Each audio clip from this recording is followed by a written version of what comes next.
Por que eu pensei uma live sobre supervisão em psicanálise, né? Porque esse assunto.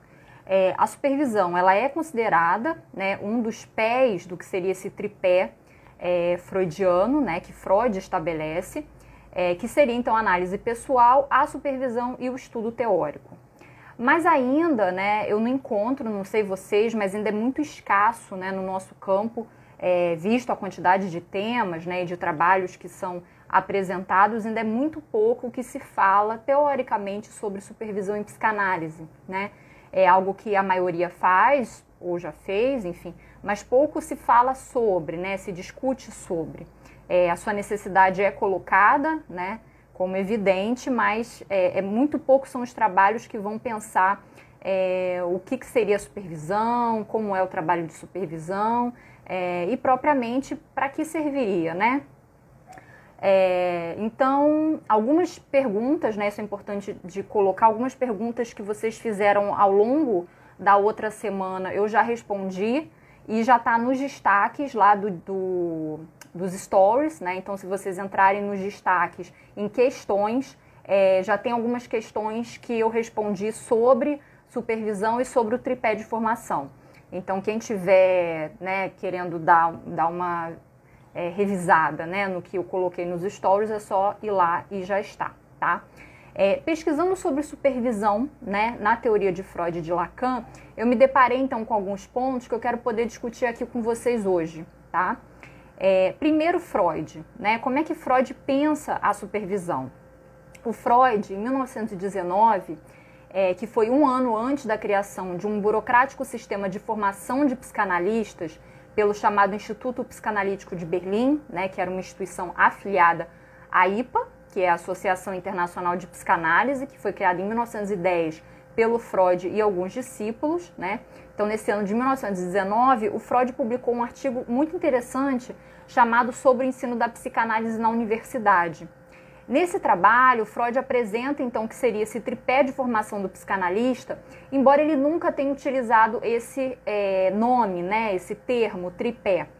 Não sei de onde veio, né, se alguém souber e puder falar, enfim, coloca no direct ou aqui, mas não sei de onde surgiu esse termo tripé, né. Mas o Freud ressalta, assim, que haveria na formação uma composição tripla entre análise pessoal, supervisão clínica e ensino, né, o ensino teórico. Então, o que ele vai dizer nesse texto que está no volume 17, tá, das obras completas do Freud? Ele vai dizer: a inclusão da psicanálise no currículo universitário seria, sem dúvida, olhada com satisfação por todo psicanalista. Ao mesmo tempo, é claro que o psicanalista pode prescindir completamente da universidade sem qualquer prejuízo para si mesmo. Ou seja, o Freud aqui já está colocando, né, que o ensino da psicanálise na universidade seria possível, né, no momento, né, de Freud, o ensino se dava muito mais aos médicos, né, a gente sabe que hoje em dia o ensino da psicanálise está atrelada à grade, né, curricular da psicologia, né, acho que quase todas, se não todas, as universidades que têm, né, em seu currículo a formação de psicólogo trabalham a psicanálise, né? Mas ele diz que haveria a possibilidade de prescindir da psicanálise na universidade, né? E ele vai dizer por quê.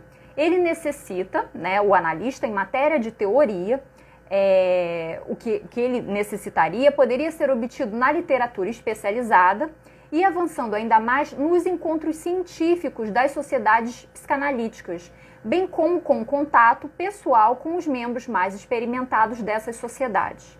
Então, Freud já aponta para a gente a importância das sociedades de psicanálise, né, e a formação que se daria, então, dentro dessas sociedades e não propriamente dentro das universidades, né? Então, ele vai dizer ali de uma teoria especializada, uma literatura especializada, encontros científicos das sociedades e a troca, né, o contato pessoal entre os membros nessas sociedades. Aí ele vai dizer: no que diz respeito à experiência prática, além do que adquire com a sua própria análise pessoal, pode consegui-la ao levar a cabo os tratamentos, uma vez que consiga supervisão e orientação de psicanalistas reconhecidos, né? alguém perguntou, na Europa a psicanálise leiga também é permitida? Eu não sei como se trabalha na Europa, né? Se há possibilidade. Eu acho que, creio que sim, no sentido de que, quando você fala de psicanálise leiga, seria ali a psicanálise talvez não filiada à IPA, né? No sentido de uma psicanálise que não seja só médicos e psicólogos que podem atender, né? Creio que sim, porque a escola, né, tal como pensada por Lacan, é uma escola que propicia a formação para diferentes graduações, não apenas médicos ou psicólogos, né? Então, creio que sim, porque as escolas existem no mundo todo, né? E aí o Freud vai colocar aqui, né, voltando ao texto, o Freud vai colocar a ênfase, né, na experiência prática, né, que se adquire além da própria análise pessoal, a análise que o analista proporciona, né, os tratamentos, uma vez que conseguisse supervisão e orientação de psicanalistas reconhecidos, né? Então, o Freud, ele se preocupava muito com a qualidade de formação dos analistas, isso é importante, né? E tentava, através da IPA, exercer um rígido controle sobre a formação de quem decidia começar o seu percurso na análise, né, na psicanálise, o que não era sem grandes problemas, como Lacan mesmo aponta ao se referir às regras que a IPA impunha na tentativa de garantir os analistas em sua prática. Então, o Freud ele tinha uma preocupação, né, com um controle rígido, né, no sentido de estar ali muito preocupado com o avanço da psicanálise e como essa psicanálise era transmitida. Então, para isso, ele achava importante, necessário, né, foi instaurado, isso está no primeiro artigo que eu escrevi para a revista da Borda, né, do grupo Borda Lacaniana, que está lá no site bordalacaniana.com. Na primeira revista, né, de número 0, eu coloco, né, que haveria um comitê especializado, né, que foi, na verdade, instaurado junto à IPA, né, para que alguns discípulos que eram membros desse comitê pudessem, de uma forma não explícita, né, ou seja, era um comitê secreto, fazer, na verdade, esse controle rígido das sociedades que estavam ligadas à IPA. Ou seja, né, havia ali uma preocupação como as sociedades estavam ali gerenciando essa formação dos psicanalistas, né? Isso na época de Lacan também, né? A gente sabe que é uma historinha ali, mas é importante, né, saber de como isso vem ali, né, essa questão do Lacan excomungado, né?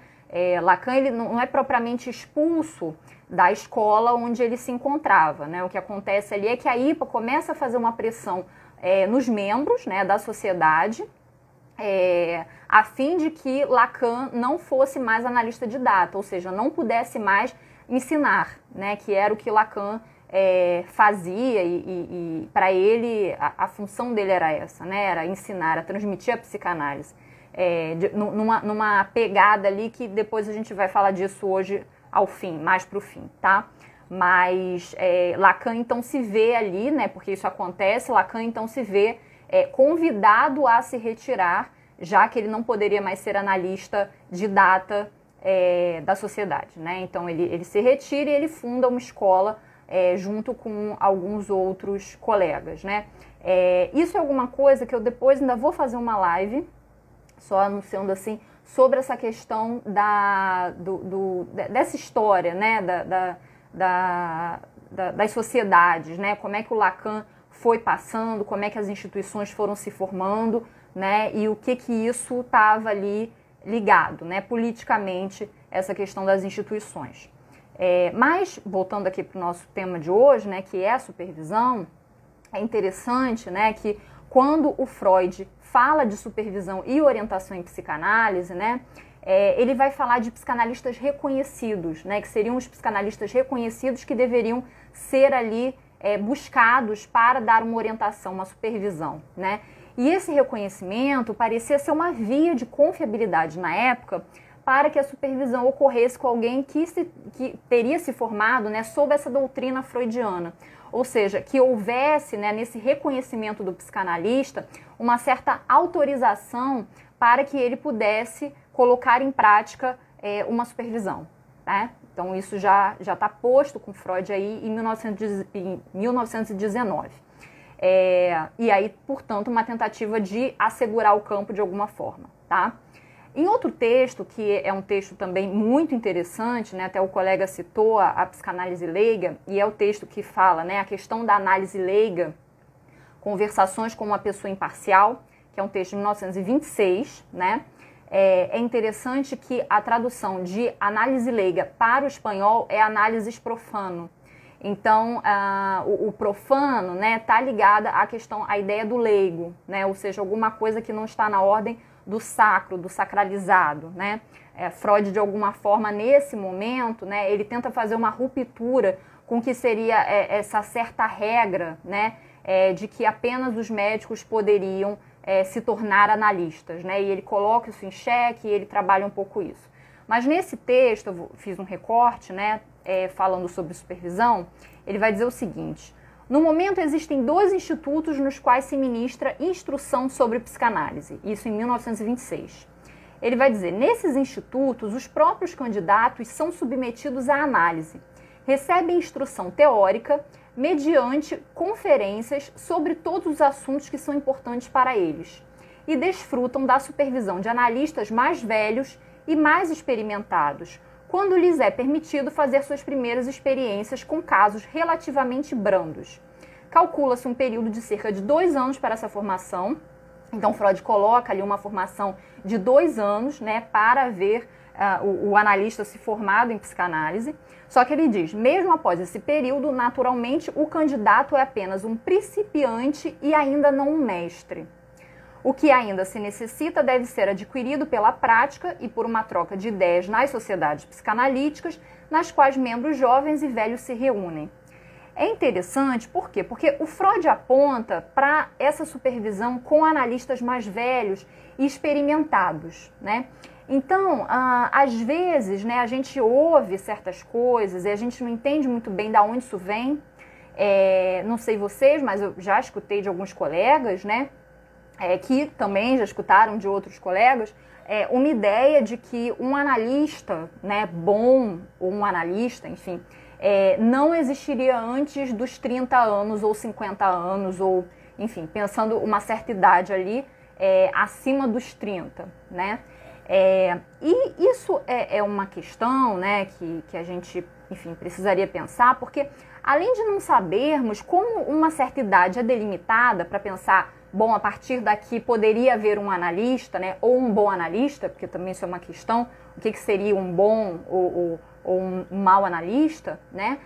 Vemos nesse trecho Freud apontar para a idade do analista e a sua experiência como parte da formação dos iniciantes, né? Ou seja, haveria uma diferença nessa experiência, no tempo, né, de experiência, que alguns analistas teriam na formação na sociedade, né, nessa instituição, e isso também estaria atrelado à idade do analista, né? Então, analistas jovens seriam, né, vistos, né, como iniciantes, e analistas mais velhos, a maioria, né, segundo o Freud colocando ali, seriam analistas mais experientes, né?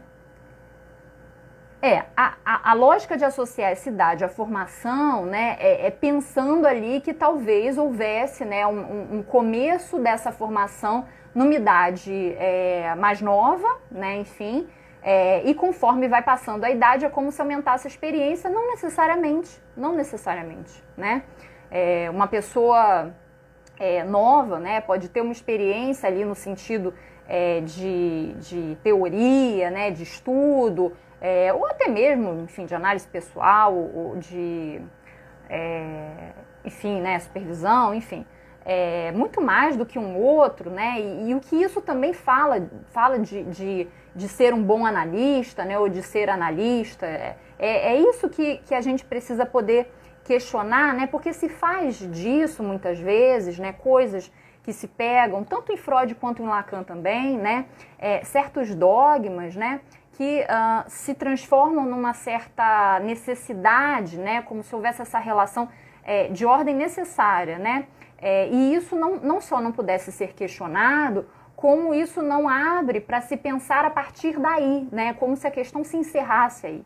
Então, acho que uma forma, né, da gente poder trabalhar é indagando certas coisas que nos parecem não necessariamente estranhas, né, mas que nos parecem, não vou dizer poucas, mas insuficientes, né? Assim, parece que tem alguma coisa de uma insuficiência, muitas vezes, em certos aforismos, tanto em Freud quanto em Lacan, que talvez questionados nos levariam a mais, né? A transpor para outras questões, né? Isso é interessante da gente pensar. Então, outro ponto, né, que o Freud coloca aqui é que o analista deveria começar seus atendimentos por casos relativamente brandos, né? E aí, o que seria brando? Como determinar de antemão, antes de tomar um caso em análise, né? Como determinar o que seria fácil ou difícil, né? E aí, é difícil ou fácil para quem? Para que analista, né? Então, aí a questão a dificuldade está no analisante, né? Ou no caso do qual o analista faz parte. Porque aí já vem uma outra ideia, né? Se a gente for pensar principalmente com o Lacan, né? De que o analista faz parte do caso, né? Então, a ideia, né, de que algo seja fácil ou difícil também passa ali pelo analista. Então, é importante porque a gente ouve coisas do tipo como psicose é mais difícil que neurose, né? Casos de criança são mais difíceis que casos de adulto. E aí, como no caso de psicose ou neurose, trabalhar um diagnóstico para um caso se não estando no processo de análise, né? Então, um diagnóstico ele não é anterior. E se um caso se torna difícil para dado analista, isso já é um dos pontos que podem ser trabalhados em supervisão, por exemplo, né? E aí é outra coisa ali que eu levanto dessa citação de Freud. Nessa passagem, né, outra questão que aí eu quero marcar com vocês, porque o Lacan vai fazer um contraponto a isso, é quando Freud diz que mesmo após a formação de 2 anos, o candidato é apenas um principiante e ainda não um mestre, né? Não sei como está essa palavra no alemão, mestre, mas é curioso porque é a palavra que aqui pelo menos se refere aos mais experientes e mais velhos, né? Ou seja, a formação tal como pensada por Freud segue um certo modelo piramidal, com os mestres mais experientes e mais velhos, né, no topo, e os candidatos principiantes na base, engajando-se na formação para alcançar o topo. Então, não é só que há, né, um modelo piramidal onde há os mestres e aqueles que são principiantes, né, os outros membros não mestres, e isso ficasse de uma forma ali imutável, né? Há, na verdade, todo um processo e encaminhamento para que esses que estão na base, não todos, obviamente, possam chegar ao topo, né? Ou seja, é uma tentativa ali de se alcançar um lugar superior, acima, né? Hoje aqui a gente não vai adentrar nisso, mas eu chamo a atenção de vocês porque essa hierarquia é algo que se mantém nas formações de um modo geral, né? Ou seja, não apenas nos estudos teóricos, mas também nas supervisões. Uma certa, talvez implicitamente, porque isso não é trabalhado, enfim, não é muito levantado, né? Mas uma certa ideia de que, o professor, o mestre, o supervisor, talvez aí também o analista, não sei como é que isso se coloca, mas é alguém que sabe mais, né? Porque, de fato, quando se busca um analista também é se acreditando que esse saiba alguma coisa que eu não sei, por isso eu estou ali procurando, né? Então, há essa sustentação, né, na formação, e aqui eu estou chamando a atenção para o estudo teórico e para a supervisão, de que o analista e o supervisor, né, são esses que saberiam mais. E isso mantém uma certa hierarquia, e aí o problema, não sei bem se é da hierarquia ou é a forma como essa hierarquia acaba sendo trabalhada, né? Enfim, isso é um ponto que eu deixo aqui para vocês como questão, porque eu acho que de fato, né, são coisas que muitas vezes demandam, né, começar o pontapé inicial é uma problematização, é uma questão para a gente poder investigar melhor, tá? E com Lacan, né, o que o Lacan fala sobre supervisão, como é que ele trabalha um pouco isso, né? O Lacan ele vai falar da supervisão, mas ele não vai falar disso de um modo sistemático, né? A gente pode encontrar algumas referências em alguns pontos do ensino do Lacan. Na época do Lacan, a supervisão era chamada de análise de controle, Então, na obra em francês do Lacan, vocês encontram tanto o termo contrôle como supervision, né? Ele vai usar os dois termos para falar da supervisão. Eu destaquei aqui algumas citações para a gente trabalhar hoje, né? São citações mais densas, então eu vou recortar para a gente poder ir trabalhando os pontos que eu acho importantes, tá? A primeira delas é um escrito, né, chamado Função e Campo da Fala e da Linguagem em Psicanálise, que está no livro Escritos, de 1953. O Lacan, ele começa essa citação, né, antes da citação, ele está ali falando sobre o processo de regressão que se observa na transferência dita freudiana, né? Ele vai falar de atualização de fantasias vivenciadas com figuras parentais que passam a ser vividas com o analista, né? Ou seja, a transferência, né, para Freud seria ali, né, uma forma, né, de uma atualização de fantasias que foram vivenciadas no passado e que passam a ser vividas com o analista como se fosse uma situação atual, e segundo Freud isso estaria relacionado sempre a um passado, tá? E aí, o que eu tirei aqui pra gente trabalhar? O Lacan vai dizer o seguinte: nada extraviaria mais o psicanalista do que procurar guiar-se por um pretenso contexto experimentado com a realidade do sujeito. Então aqui ele já começa a falar, né, de um extravio do psicanalista quando ele vai se guiar por um pretenso, né, ou seja, não mas pretende ser um contato experimentado com a realidade do sujeito. Segue ele. Essa pérola da psicologia intuicionista ou então fenomenológica, ou seja, a psicologia que vai trabalhar os fenômenos, assumiu no uso contemporâneo uma extensão bastante sintomática de rarefação dos efeitos da fala no presente contexto social. Então aqui ele está falando de rarefação dos efeitos da fala. Ou seja, guiando-se por uma pretensa realidade do sujeito, pelos fenômenos, os efeitos da fala acabam se tornando escassos. Nos guiar pela intuição, pela experiência, nos distanciaria do discurso. Então isso já é colocado por Freud logo de cara, né? Outra parte, né? Continuando. Contudo, os jovens analistas que se deixarem levar pelo que esse recurso implica de dons impenetráveis, não encontrarão nada melhor para retroceder do que referir-se ao sucesso das próprias supervisões a que se submetem.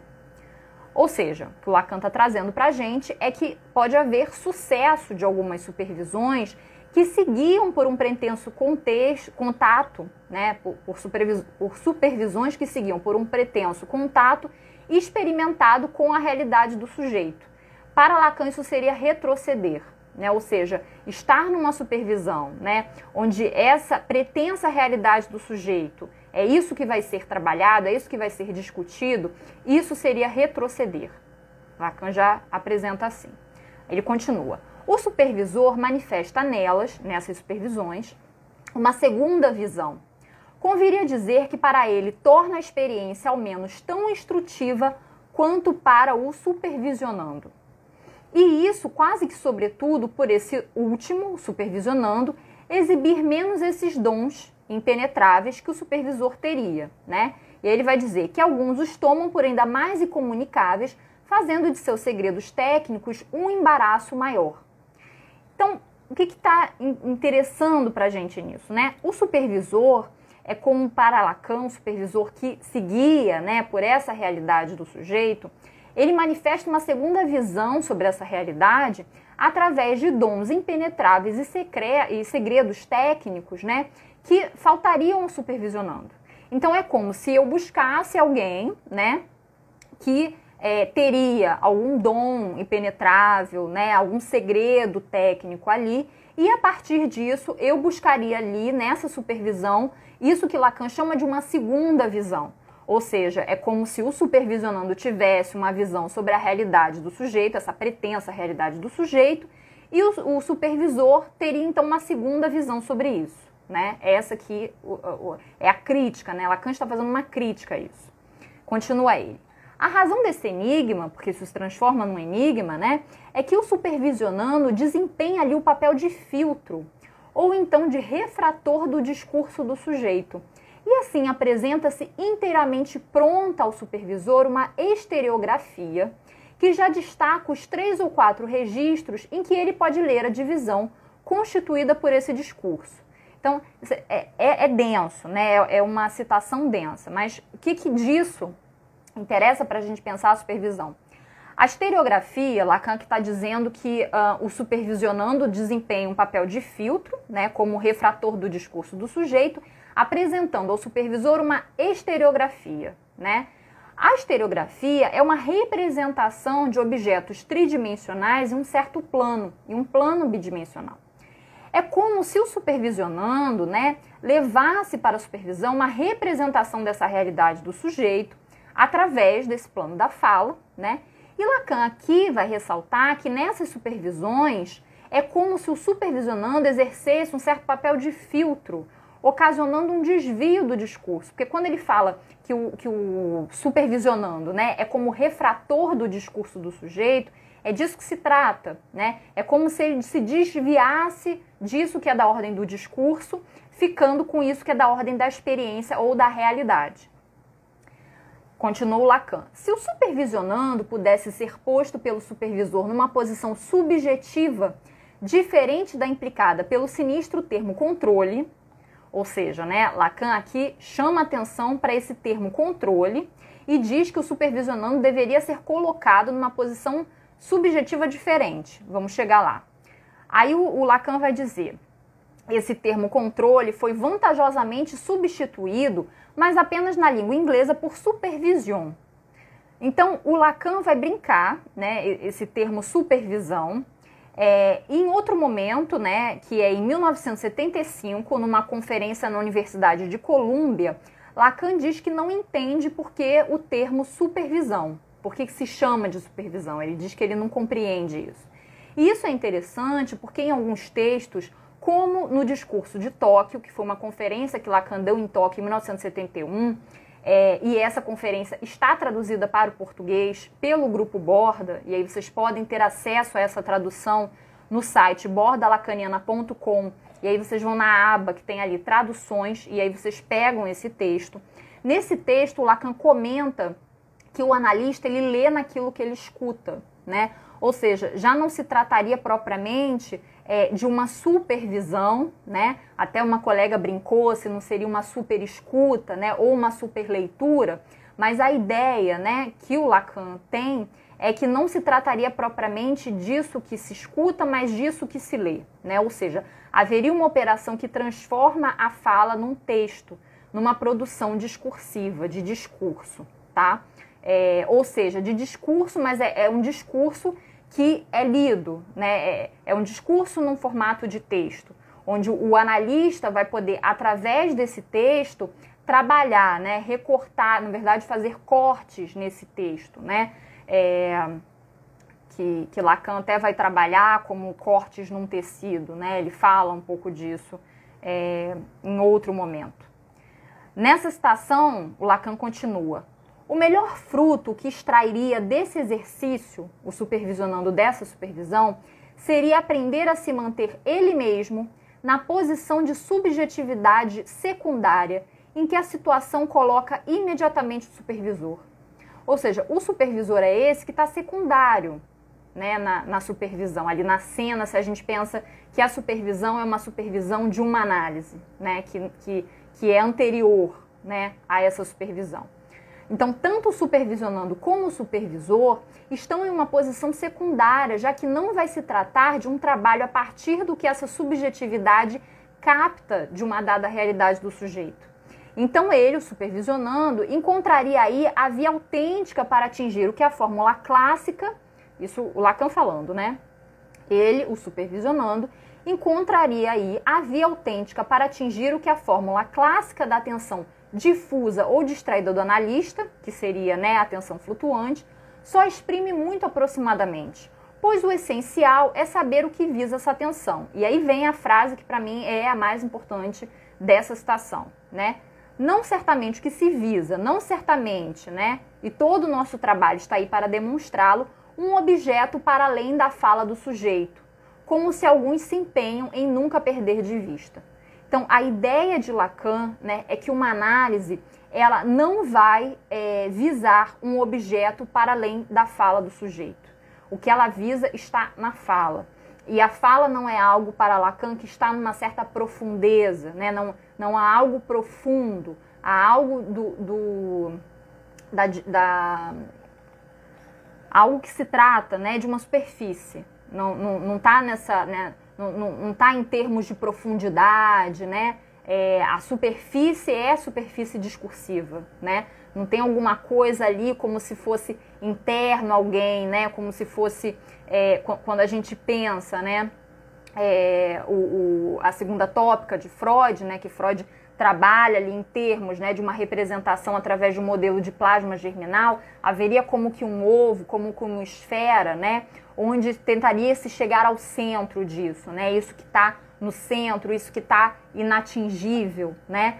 E para Lacan não. Para Lacan não há essa noção de inatingível, porque não existiria alguma coisa que o analista deveria, como uma cebola, né? Descascando até chegar nisso, que seria de fato ali o material, segundo a teoria freudiana, do recalque, né? Lacan não vai trabalhar nessa via, não vai pensar a análise nessa via. E aí, falando dessa questão da realidade do sujeito, eu trouxe para vocês um exemplo, né, do que seria, né, um analista trabalhando com essa realidade do sujeito, que essa é a crítica de Lacan. Eu peguei, né, um exemplo, uma citação de caso clínico, que está num compilado dos seminários chamado Outro Lacan, do Alfredo Eldenstein. Se não me engano, esse compilado está no Drive, que está para vocês, qualquer um pode acessar, na capa aí do Instagram, onde ficam os destaques, na parte de cima tem um Drive, o Google Drive, é só vocês apertarem e ali vocês podem pegar diversos materiais que estão, enfim, acessíveis, né? Vocês podem olhar lá. E aí o Alfredo Eldenstein, né, que é um psicanalista argentino, acho que alguns de vocês já devem conhecer, ele trabalha o seguinte, né, na página 14 desse compilado ele vai dizer o seguinte: lhes dou outro exemplo de apresentação de casos clínicos de psicanalistas lacanianos. Era o caso de uma paciente que dizia que tinha emagrecido 20 quilos, mas a analista se ocupou de declarar que isso não era certo, que a paciente não havia perdido nenhum grama. E aí diz o Alfredo: se dão conta do atroz da prática clínica atual, é uma adaptação à realidade incrível.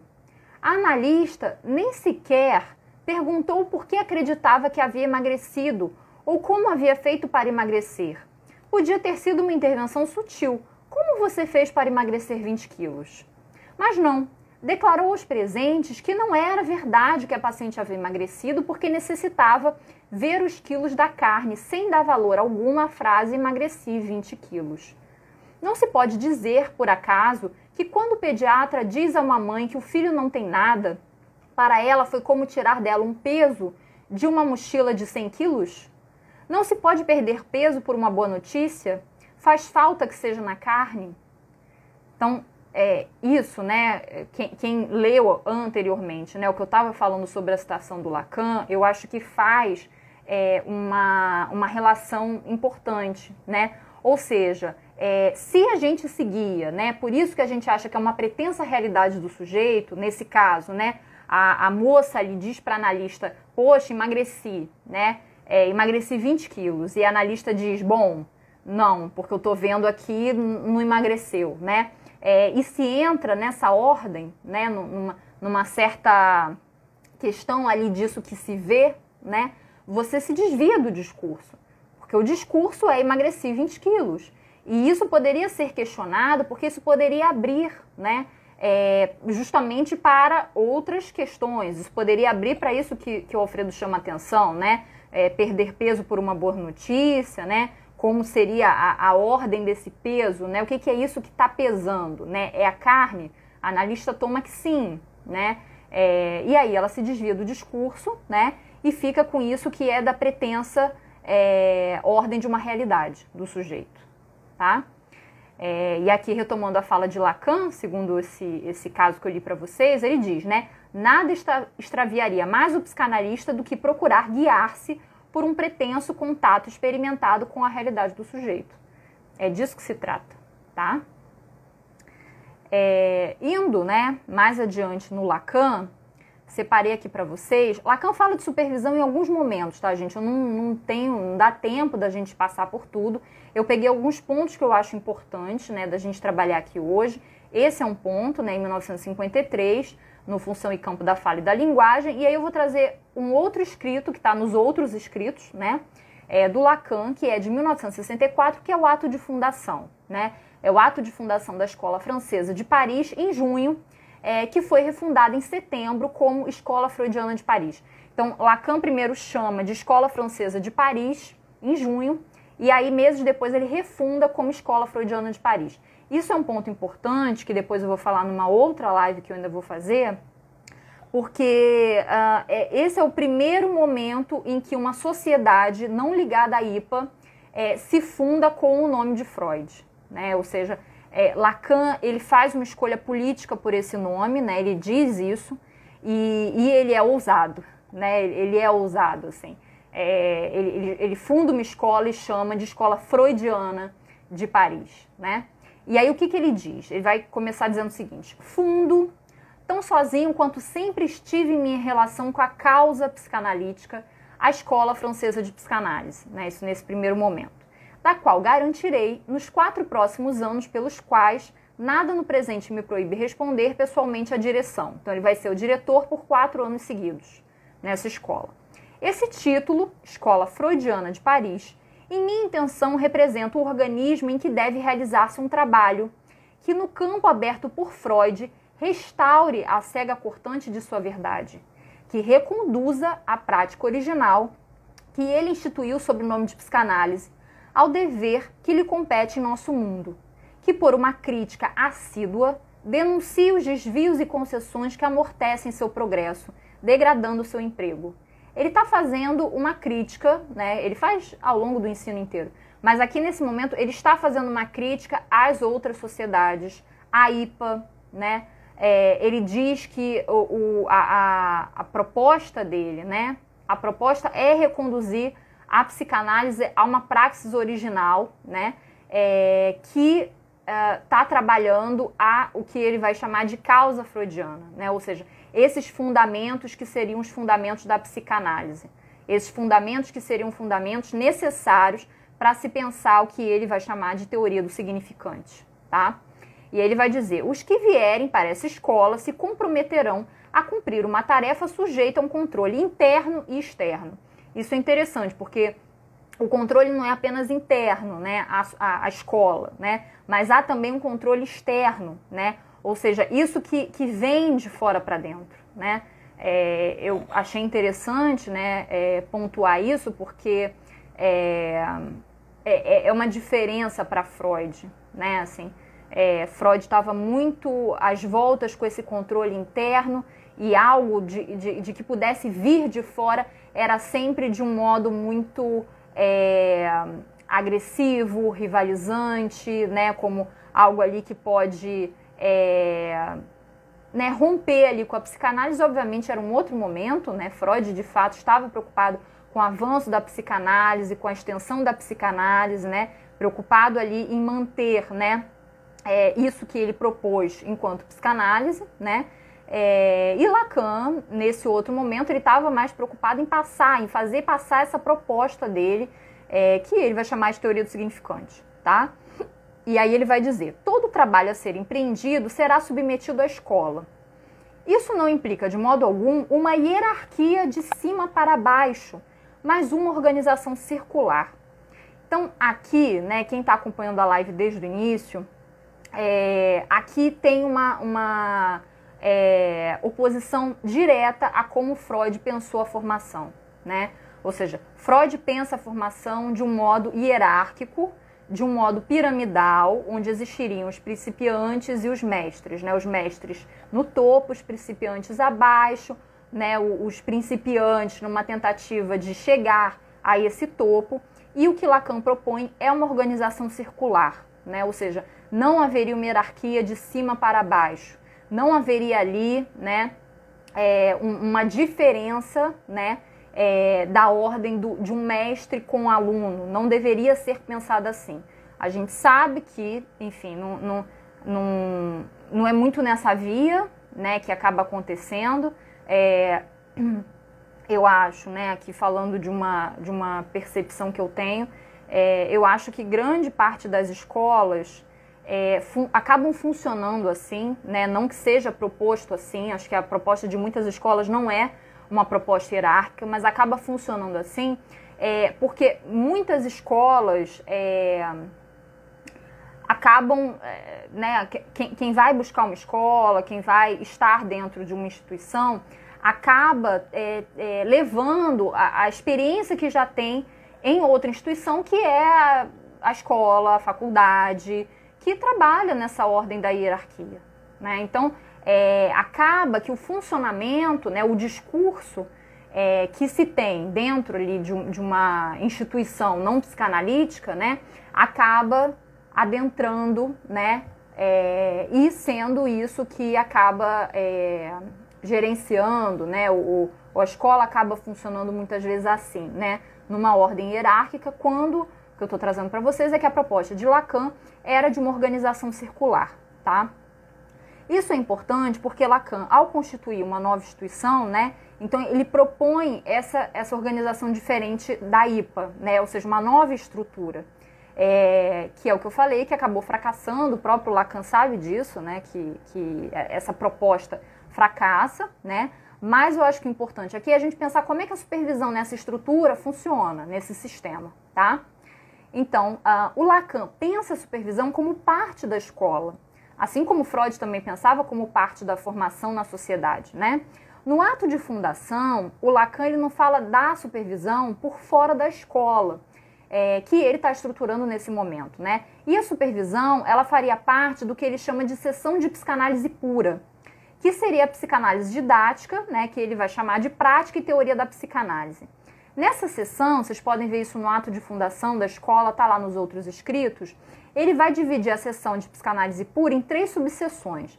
Ele vai chamar de doutrina da psicanálise pura, seria propriamente a teoria, crítica interna de sua praxis como formação. Eu acho isso fundamental, né? Ou seja, haveria de ter uma crítica interna na escola, disso que é da sua prática como formação, né? A escola, não propriamente a escola, mas os analistas da escola deveriam estar sempre atentos, né? Criticando, fazendo uma crítica interna, né? Da sua prática como formação. E haveria então a supervisão dos psicanalistas em formação, né? O Lacan vai dizer também que deveria haver um confronto contínuo entre os analistas de datas, que seriam os analistas membros da escola, com candidatos em formação, né? Ou seja, deveria haver uma certa tensão na ordem dessa troca, né? Ou seja, não deveria ser uma troca em continuidade, no sentido de uma troca hierárquica, né? E uma troca onde só houvesse concordâncias, né? Deveria haver esse confronto de ideias, né? Ou seja, descontinuidades, rupturas, né? Questionamentos, tudo isso deveria fazer parte da formação, né? Esse confronto se estabeleceria pela necessidade das exigências profissionais que levam o analisante em formação a assumir uma responsabilidade, né? Ou seja, ele ainda não seria analista, mas estaria em formação para isso. E haveria de ter uma responsabilidade com isso. Isso a gente vai trabalhar mais daqui a pouquinho, tá? É aí que Lacan citou a supervisão. Então, o que ele vai dizer? Uma supervisão qualificada estaria assegurada desde o início dos atendimentos e para todos os casos ao praticante em formação na escola. Ou seja, para Lacan, a escola, né, ela deveria assegurar uma supervisão qualificada para todos aqueles praticantes em formação que estivessem estudando, né? Isso seria importante. Mas para o final ele vai dizer o seguinte: é constante que a psicanálise tem efeito sobre toda e qualquer prática do sujeito que nela se engaja. Como não ver que a supervisão se impõe desde o momento desses efeitos psicanalíticos, antes de mais nada, para proteger aquele que ali comparece na posição de paciente? Então, isso é muito interessante. Lacan estava preocupado com os efeitos psicanalíticos, né, dos pacientes atendidos por aqueles que estavam em formação, por aqueles que faziam parte da escola, né? E a supervisão, segundo ele, apareceria nesse viés de uma certa proteção desse trabalho que se faz.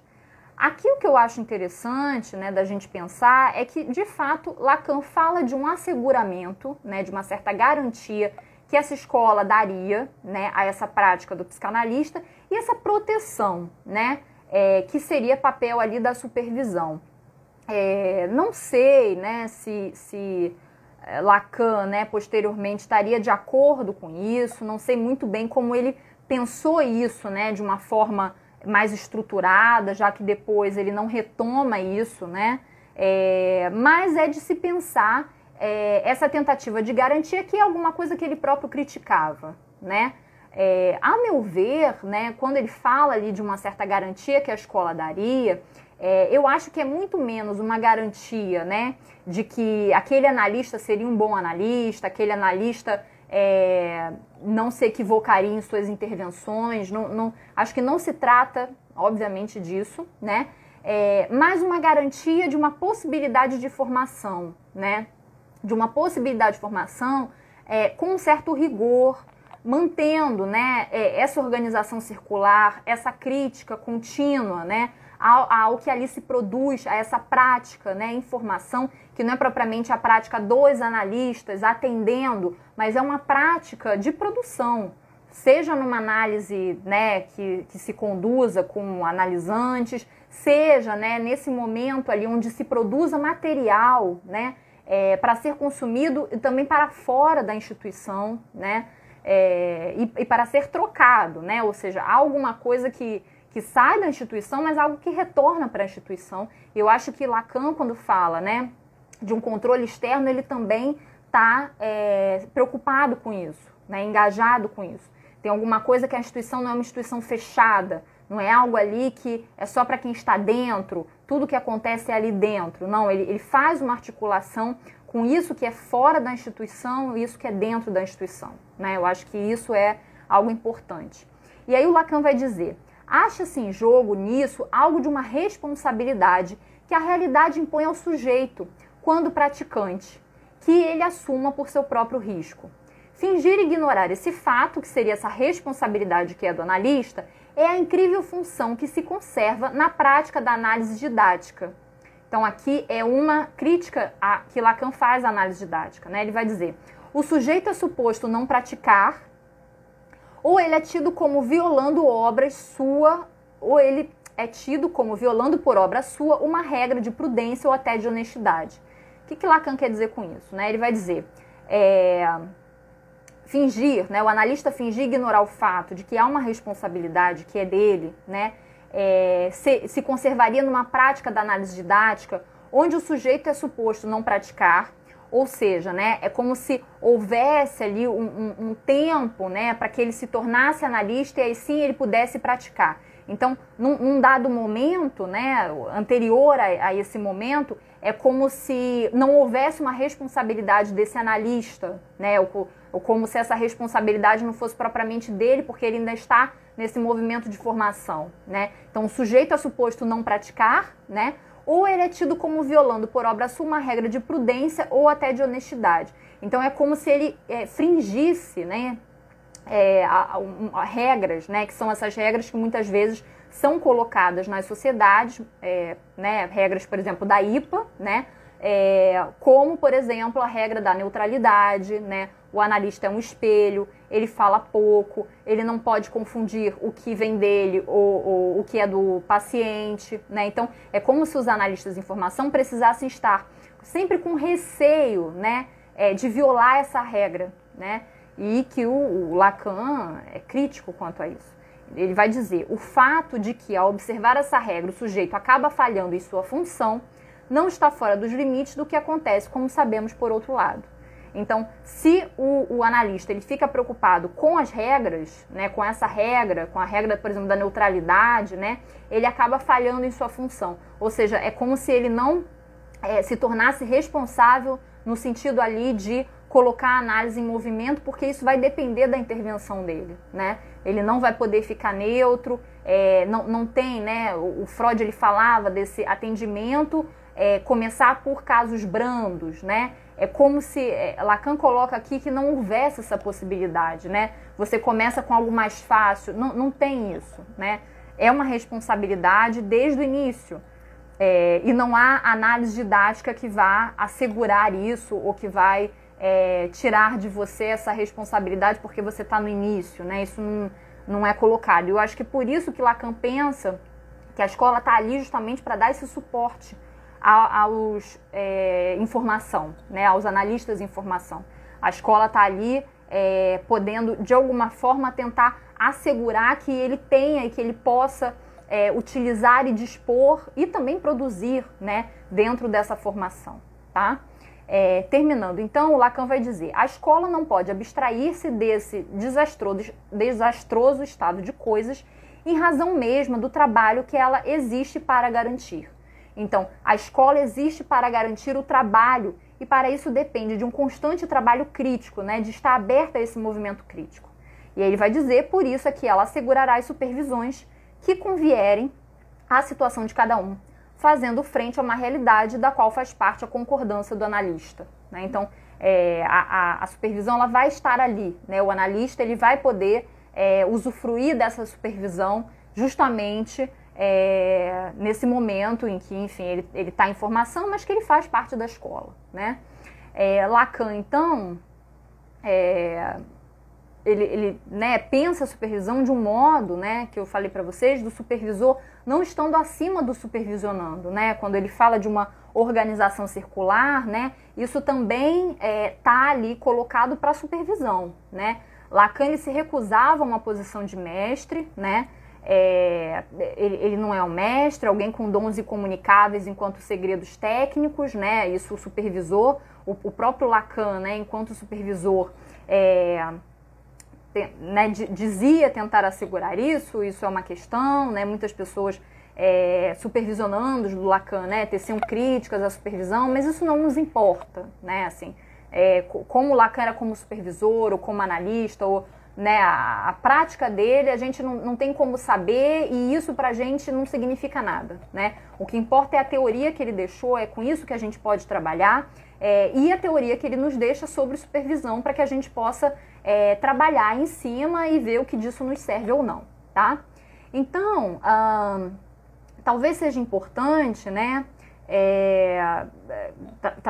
pensar essa questão ali, né, do supervisor, do supervisionando, né, porque pode parecer pelas colocações do Freud que um analista mais experiente tem algo que falta, né, no sentido de uma experiência. E apenas com o andar dos anos, o supervisionando vai alcançar esse tipo de dom, como se fosse de fato um dom, né? E não se trata de um dom, nem de um saber a mais assegurado pela experiência, né? Mas desse estudo sistemático da teoria, que nos possibilita entender o que está em jogo em uma análise, né? O que é um caso clínico, como se trabalha esse caso, como o analista intervém, tudo isso é muito importante, né? E aí eu quero trazer algumas questões que vocês puderam propor, né? A live vai acabar daqui a 4 minutos, essa live. Eu vou abrir uma outra em seguida. Então, quem quiser continuar trabalhando comigo essas discussões, vocês migrem para outra live que eu vou abrir logo em seguida, né? Só dizendo para vocês o que eu vou tratar, e aí eu já abro outra live, né? Então, eu vou continuar falando para vocês dessas questões. A gente vai trabalhar agora a questão do autorizar-se, né, que um colega perguntou, né, um supervisor se autoriza enquanto supervisor? E aí eu pensei um pouco a questão que acaba sendo um aforismo, né, do Lacan, porque o Lacan coloca isso e as pessoas divulgam, né, meio que, enfim, de uma forma não muito trabalhada, que é a questão do autorizar-se de si mesmo ou por si mesmo, né? E como eu pensei um pouco essa questão, né, que é alguma coisa que é o que eu estou colocando aqui para vocês, né? É um pensamento em andamento, né? Não tem nada fechado, não vou chegar a nenhuma conclusão e dizendo isso, então o Lacan quis dizer isso não está claro, não ficou claro, né? Na obra mesmo do Lacan, quando a gente lê ele falando sobre se autorizar, não é algo que fica claro, e ele nunca falou sobre autorizar-se de si mesmo por si mesmo enquanto supervisor. Isso é algo que não encontrei, nem no Freud, nem no Lacan. Ele fala do se autorizar de si mesmo, né, enquanto analista. E aí, a partir disso, que eu vou trabalhar na outra live que eu vou abrir agora, a gente vai poder pensar como pensar a supervisão, né? E o que implicaria esse autorizar-se de si mesmo, tá bom? Então, vou fechar essa live e aí eu já abro outra pra gente continuar, tá? Deixa eu encerrar aqui.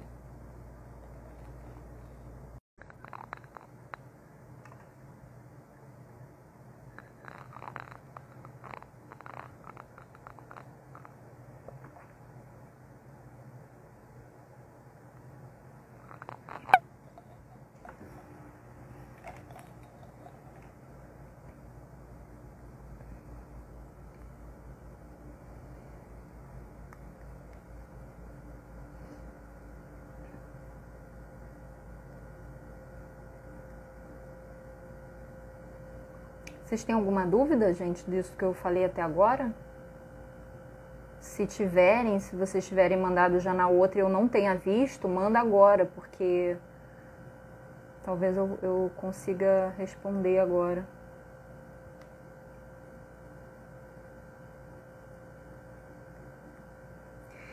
Então, como eu coloquei para vocês, né, essa palavra, né, autorizar ou autorizar-se, foi utilizada por Lacan, né, é conhecido através desse aforismo que é muito divulgado, né, mas pouco trabalhado, que é o analista só se autoriza de si mesmo ou por si mesmo, né. A colega está perguntando se a formação se encerra algum dia. Isso é uma questão, né, a maioria dos analistas lacanianos vão dizer que não, que a formação é permanente. Creio que a formação é permanente para quem permanece nesse estudo, né, assim, e formação, né, interessante pensar, a formação é permanente, a análise pessoal é permanente, a supervisão é permanente, o estudo teórico é permanente, né, não sei se dá pra gente dizer, por exemplo, né, a questão da análise pessoal é permanente, pro Lacan não, né, e pro Freud, pelo que eu estou estudando, porque essa é uma questão que eu estou estudando, a questão do fim da análise, também não, né? Mas é algo que talvez pudesse se retornar, né, em algum momento. Mas isso se trataria de uma permanência, né? O estudo teórico também é uma questão, né? A gente vai ter que estudar para a vida toda. Eu acho que é alguma coisa que não é algo que vem dessa ordem como um dever, sabe? Eu acho que a teoria do Lacan nos abre pensar alguma coisa que é por uma outra via, né? Que não é algo de uma certa imposição, e não é que não tenha que ter coisas que são da ordem de uma responsabilidade com o que se faz, né? Enfim, agora, é alguma coisa que eu não diria com certeza é permanente, né? No sentido ali de, eu acho que alguma coisa também a gente a investigar e a pensar se a formação é permanente, em que sentido ela é permanente, né? O que seria trabalhar essa permanência, se é alguma coisa, por exemplo, que se retorna frequentemente, ou de tempos em tempos, ou não, né? Mas eu acho que é da ordem de pensar o cada um nesse sentido, né? Aquele ali que tem uma relação com o estudo teórico, por exemplo, né? Da ordem de uma produção, de uma pesquisa, talvez para essa pessoa seja permanente, né? Ou seja, eu fico pensando, né? O Alfredo Eldenstein, esse psicanalista que eu citei, né? O caso clínico, ele é um psicanalista que ele está ali há, sei lá, 20, 30 anos num estudo denso e rigoroso da obra do Lacan. Não só o Lacan, obviamente, né? Mas nesse estudo que não para, né? Ele vai ali e de fato não tem um fim. Agora, isso é para todos, isso é para todo mundo. Dizer que tem que ser, não sei se a gente pode afirmar isso assim sem pensar mais a respeito, tá? Esse aforismo, né, o analista só se autoriza de si mesmo ou por si mesmo, eu já falei do caso clínico, tá na primeira live anterior a essa, tá? Que já tá lá gravada, quem quiser depois dar uma olhada lá. E essa aqui é a continuação da anterior. O analista só se autoriza de si mesmo ou por si mesmo é um aforismo, né? que está em alguns momentos na obra de Lacan, a gente vai aqui trabalhar um pouco desses momentos, e ele também acrescenta: o analista só se autoriza de si mesmo ou por si mesmo e por alguns outros. Esse por alguns outros, ele coloca isso no seminário 21, que é um seminário que a tradução do seminário tem mais de um significado, né? Pode ser lido como Os Não Tolos Erram ou Os Nomes do Pai. E esse seminário, ele não está traduzido pela Zahar, o seminário 21, mas ele está traduzido por uma outra editora, que é a editora FI, e eu coloquei eles no Drive. Então, saindo daqui, vocês podem ir nesse Drive, que é onde estão os destaques, na parte de cima, Google Drive, vocês clicam lá e vocês baixem o seminário 21 em português, e vocês podem ler o seminário, ter acesso ao seminário. Nessa lição, de 9 de abril de 1974, é onde então Lacan diz que o analista só se autoriza de si mesmo e por alguns outros, né? E aí vocês leiam a lição, leiam o seminário, trabalhem esse seminário, né? Assim como os outros, mas é interessante porque é uma lição interessante, né? Ele vai falar esse por alguns outros relacionado, né, à questão da letra, a questão ali também do que ele pensa da ordem da matemática. Então, é interessante, tá? As citações que eu vou trazer aqui agora para vocês, elas estão no site Pato Lacan, que é um site que também no Google Drive vocês têm um compilado, tem mais de 1000 páginas, que são todas as conferências que Lacan deu da década de 20 à década de 80. Tá em conferências. Então vocês procurem lá onde tem conferências, o que está no site Pato Lacan. Ou vocês entrem no Google, pesquisem Pato Lacan e lá vocês têm. Tá em francês, né? Grande parte das conferências está em francês, tem uma ou outra coisa em inglês e uma outra coisa em espanhol, tá? Mas eu também já deixei lá no Drive, quem quiser é só pegar lá. Uma citação, que é a que eu vou começar, ela está nos outros escritos, então vocês podem ler em português. Está na proposição de 9 de outubro de 1967. O Lacan vai dizer o seguinte: antes de mais nada, um princípio. O psicanalista só se autoriza de si mesmo. Esse princípio está inscrito nos textos originais da escola e decide sua posição. Isso não impede que a escola garanta que um analista depende de sua formação. Ela pode fazê-lo por sua própria iniciativa. E o analista pode querer essa garantia, o que, por conseguinte, só faz ir mais além. Tomar-se responsável pelo progresso da escola. Tomar-se psicanalista da própria experiência, da experiência na escola. Né? E é isso que o Lacan quer dizer quando ele fala tomar-se psicanalista da própria experiência, né? Ou seja, dessa experiência de estar na escola, de fazer parte da escola. Aí eu vou citar outra e depois a gente vai conversar sobre isso. Em 14 de outubro de 1972, numa sessão extraordinária da Escola Belga de Psicanálise, e isso só está em francês lá no Pato Lacan, tá? O Lacan vai dizer o seguinte: eu disse só se autoriza por si mesmo. Eu não disse só reivindica por si mesmo. Pela boa razão que reivindicar é um pouco clamatório e, em princípio, se não de fato, não se pode reivindicar nada. Sim, de fato, ela foi diversamente interpretada, essa pequena fórmula, né? Só se autoriza por si mesmo.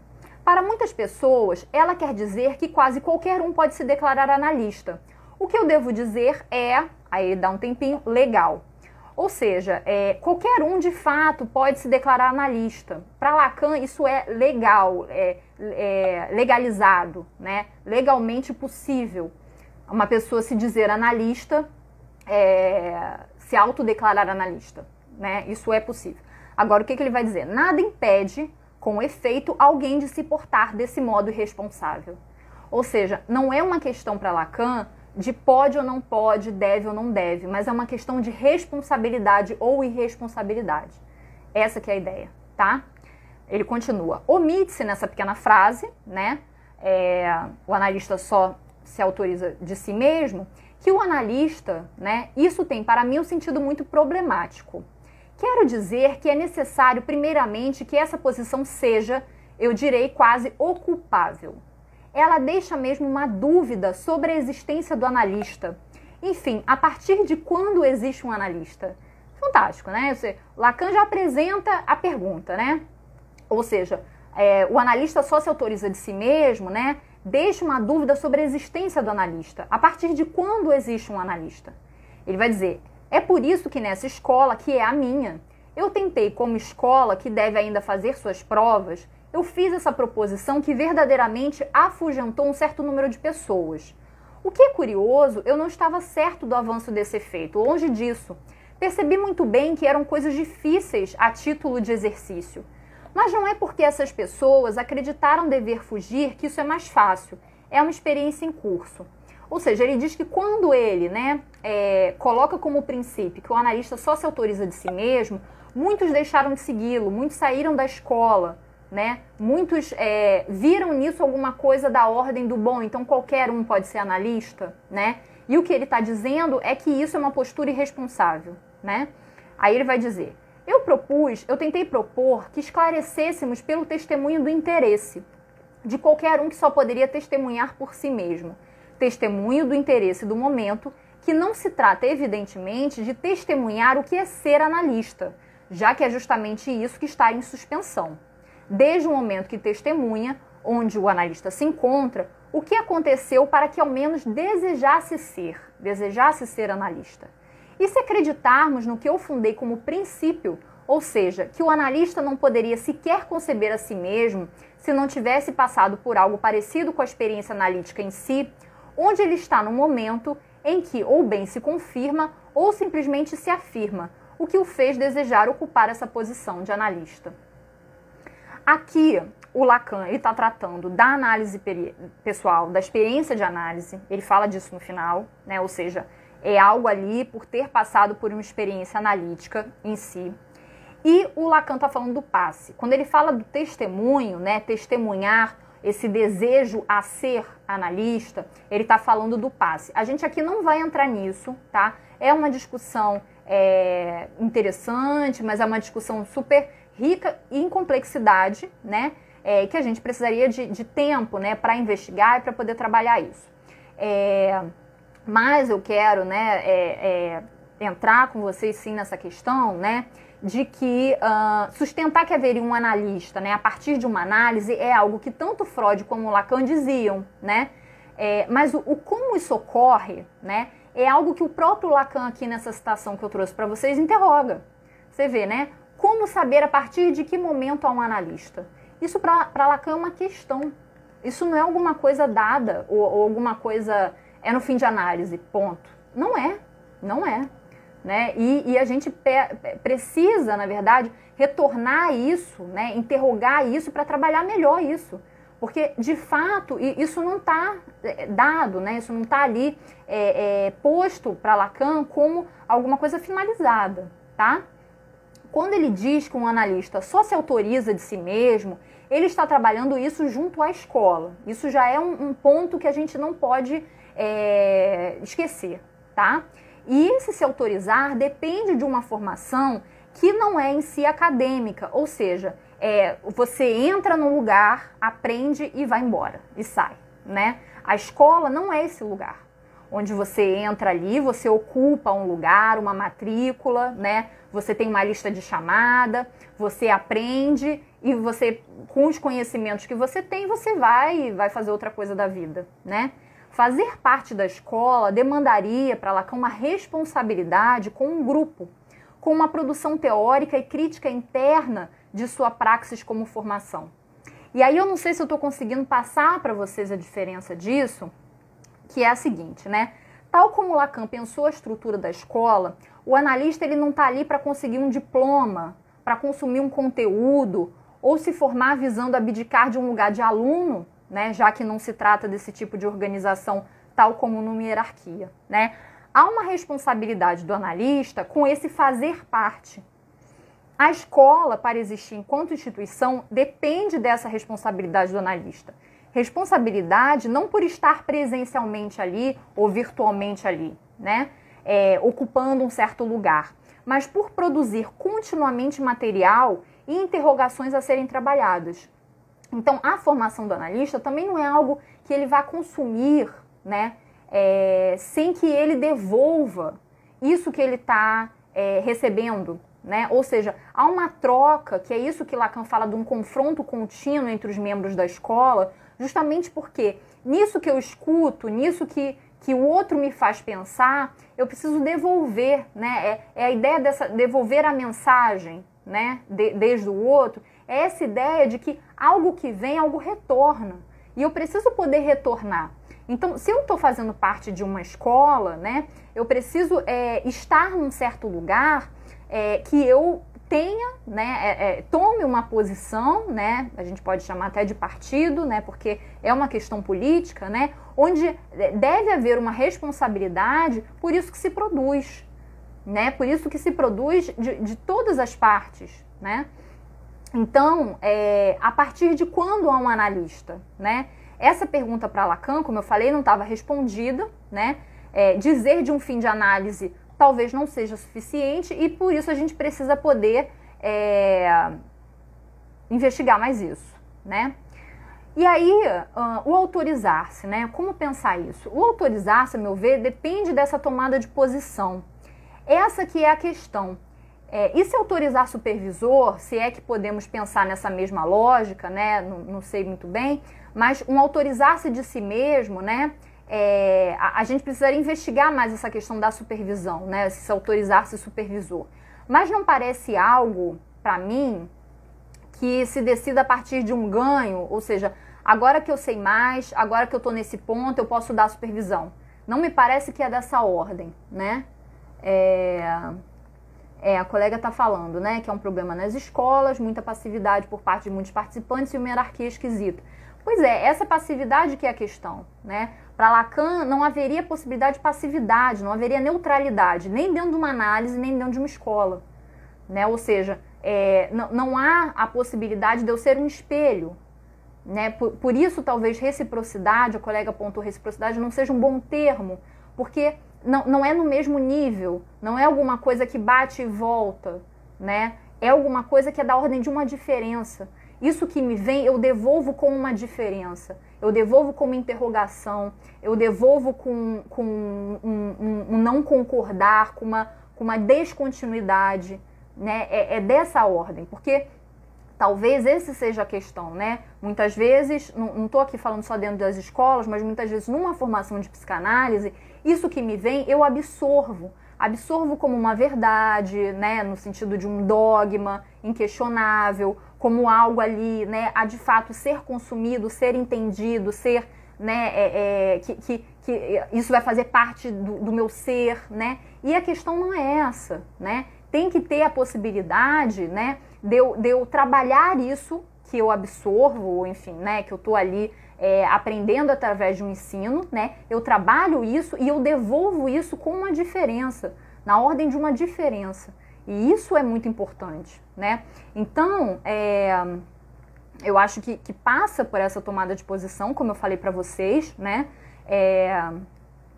Essa questão, né, do autorizar-se supervisor, é isso que eu falei também para vocês, que eu acho que a gente precisa pensar se daria para trabalhar numa lógica, né?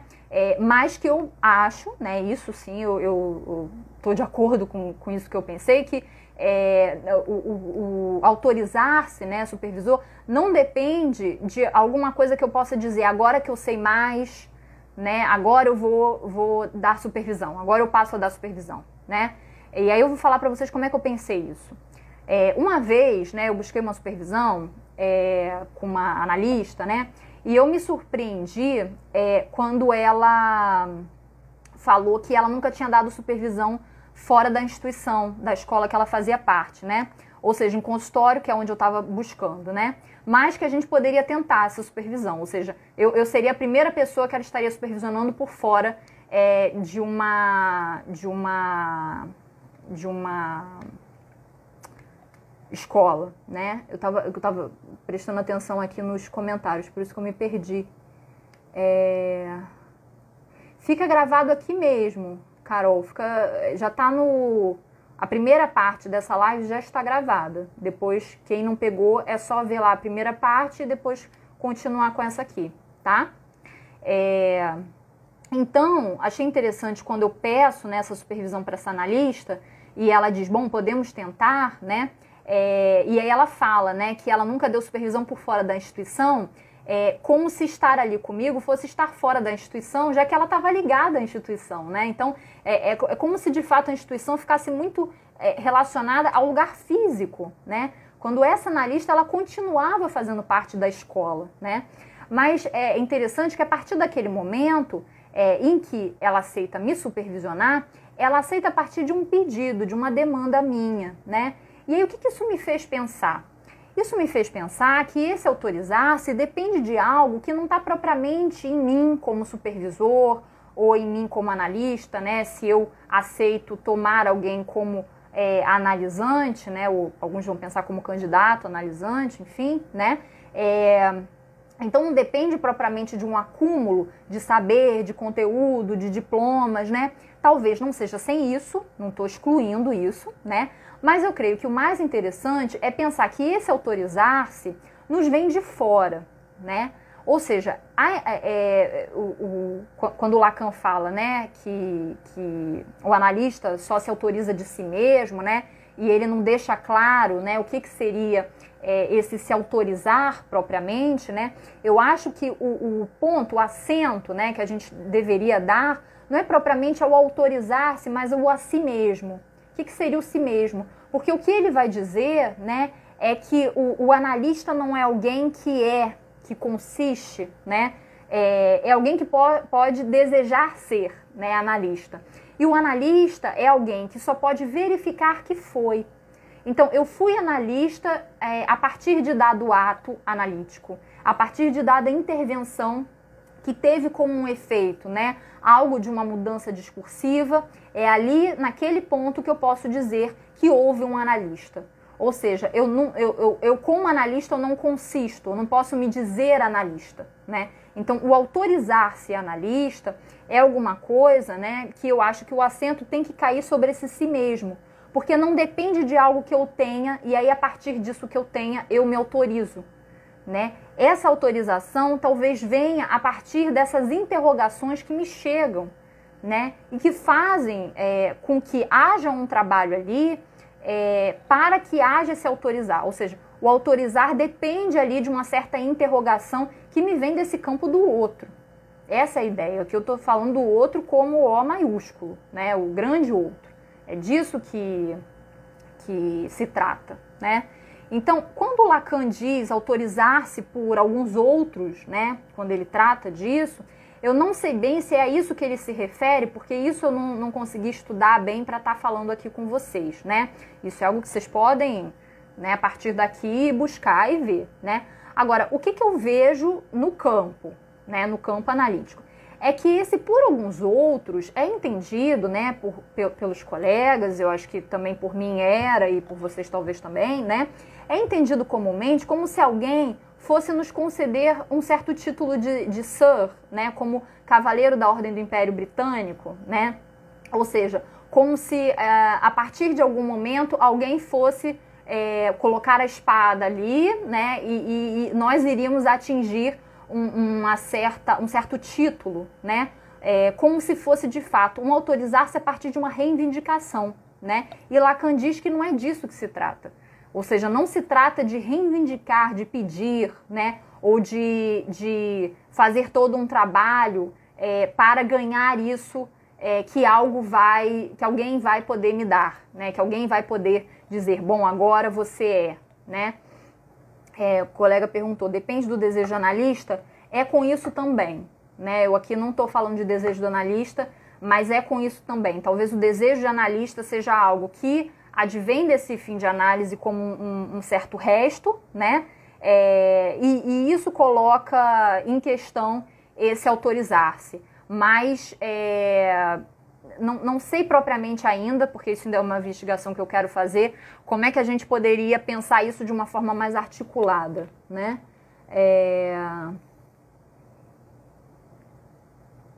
Tá. E aí, então, creio, né, que essa autorização, né, que eu estou falando aqui para vocês disso, nos vem de um outro lugar. E muito provavelmente, e aí é uma aposta afirmar isso, vem de um trabalho nosso com a linguagem, numa via não intuitiva. E aqui eu entro num ponto que é um ponto que faz uma diferença do Lacan, ou seja, da teoria de Lacan, para outras teorias na psicanálise, para a teoria freudiana, né?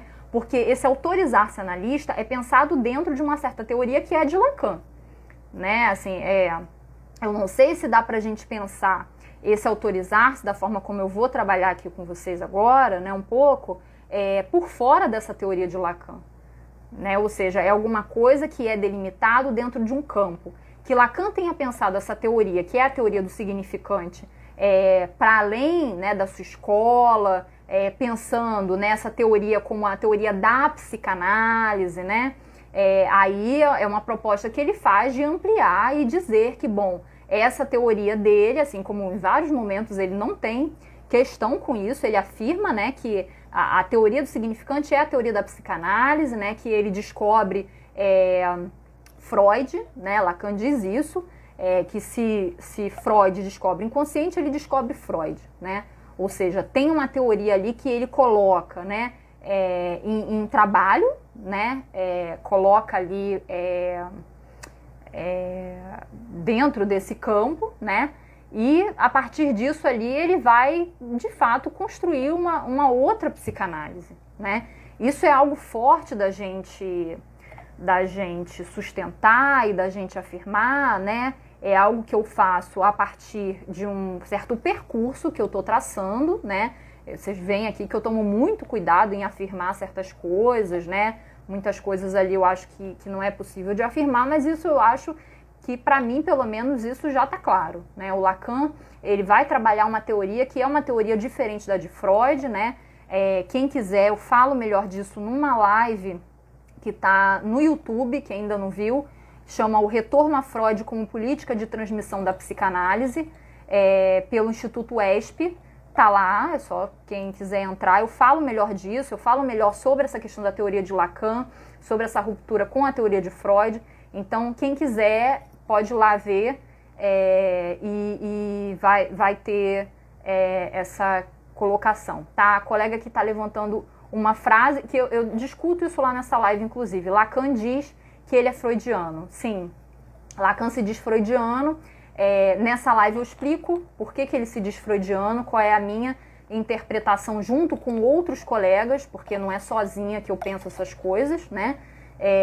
E aí eu explico por que Lacan se diz freudiano. Depois dessa frase, porque isso fica como um aforismo destacado, né, do que o Lacan está dizendo, depois dessa frase ele vai dizer que não é de agora, naquele momento, que ele diz essa frase em 1980, né? Ele vai dizer que é longo o debate que ele tem com Freud. E ele vai dizer, os meus três, que é o simbólico, o real e imaginário, não são os três de Freud, que é o id, né, o isso, o eu e o supereu. Né? Ou seja, ele faz uma diferenciação entre a teoria dele e de Freud. Né? Nara, tá no YouTube, é só colocar no YouTube, você pode colocar o meu nome, Camila Cuchinir, e aí vai vir, né? E o nome do vídeo é O Retorno a Freud como Política de Transmissão da Psicanálise. Depois eu posso colocar nos stories, se vocês quiserem, que aí vocês peguem lá, tá? E aí é uma live que eu fiz, tem até com ela aqui, durou 2 horas, mais ou menos, tá? E aí eu trato melhor dessa questão, né? Então, sobre a referência onde Lacan fala sobre as repercussões da autorização de si mesmo. Ele está falando disso, né? Na proposição de 9 de outubro de 1967, está nos outros escritos, e depois numa sessão extraordinária da Escola Belga de Psicanálise, em 14 de outubro de 1972, que está no Patou Lacan, tá? São essas duas. Também tem outros lugares, né, que Lacan fala disso, que eu não trouxe aqui, porque não daria tempo de trabalhar, tá? Voltando aqui ao nosso ponto, né, peraí que eu acho que eu me perdi, mas eu vou me achar. Isso. Então, creio, né, que essa autorização nos vem de um outro lugar, como eu falei para vocês, né, que eu acho que não é alguém que nos autoriza, E muito provavelmente, aí uma aposta a afirmar isso, vem de um trabalho nosso com a linguagem numa via que não é intuitiva. Isso que eu estava dizendo justamente porque depende desse trabalho com essa teoria, que é a teoria do significante, né? Que é a teoria da linguagem. Lacan, quando Lacan ressalta as supervisões, né, que se aproximam do que ele designou psicologia intuicionista, eu falei isso lá na primeira live antes dessa, é disso que se trata, né? Ou quando ele diz o seguinte, que está no seminário 2, tá? Seminário 2, na lição de 19 de janeiro de 1955. Ele vai dizer assim: bem sei que o espírito é sempre fecundo em maneiras de compreender. Digo isso frequentemente às pessoas que dão supervisão. Cuidem principalmente de não compreender o doente. Não há nada como isso que os possa pôr a perder. O doente diz uma coisa que não tem pé nem cabeça e ao relatá-la dizem-me: pois bem, entendi que ele queria dizer isso.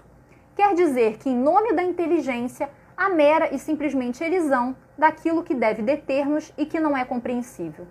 Ou seja, o que o Lacan está colocando aqui pra gente, né? E quando ele dava supervisão, muitas vezes diziam para ele: bom, o paciente disse isso, né? Ele vai dizer uma coisa sem pé nem cabeça e a pessoa dizia: eu entendi que ele quis dizer isso, né? E aí ele diz que há uma elisão daquilo que deve nos deter e que não é compreensível a priori. Ou seja, se não se interroga isso, né, que vem, isso não tem como ser compreensível. Essa que é a ideia. Então, o autorizar-se talvez dependa de colocar em trabalho uma subversão, que é a proposta de Lacan, a partir do axioma: um significante não significa nada. É preciso ser posto em relação a outros significantes para que uma significação possa advir. Então, a teoria de Lacan parte disso.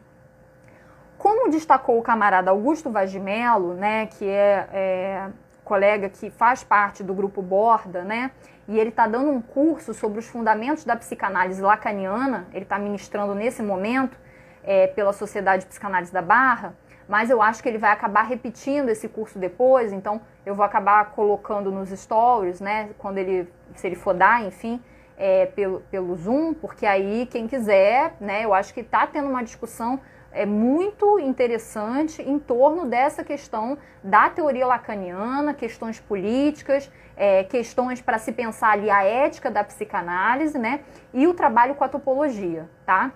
Só fazendo um adendo, final do ano, eu junto com o grupo Borda, porque eu estou fazendo parte do grupo Borda, a gente vai lançar a última revista desse ano, que vai ser uma revista sobre alguns conceitos, noções da psicanálise, e aí a gente vai poder trabalhar um pouquinho alguns conceitos. A revista vai ser gratuita, vai estar no site bordalacaniana.com, e aí quem quiser pode entrar lá e pegar. Já tem 2 revistas, uma sobre o obscurantismo lacaniano e a outra o que se faz um psicanalista, acho que o título é esse, o tema é esse, e aí existem 20 artigos já, né, que vocês podem ter acesso e tá lá no site, né? bordalacaniana.com/revista/ de novo, é assim. E aí vocês podem pegar, tá? E o Augusto Vaz de Mello, né? Ele levantou uma coisa que eu achei super importante, né? Essa subversão, né, que o Lacan propõe, ela implica que possamos extrair a língua de sua naturalidade. Ou seja, ela responde a certa organização significante que é artificial, e a partir dessa artificialidade que as coisas podem significar outras coisas, né? Se esquecemos que nosso campo tem uma espécie de contingência e historicidade própria ao campo, ou seja, que ele pode ser reinventado, retrabalhado ou falseado, coisas podem não servir, e a gente coloca, né, o nosso campo numa atemporalidade natural, a gente está num grande equívoco, dado que a teoria do significante se articula em função da crítica a isso. Ou seja, não tem nada de natural em como a gente toma a língua, né? Não tem nada de natural na forma como a gente vai trabalhar essa teoria, né, a partir do significante.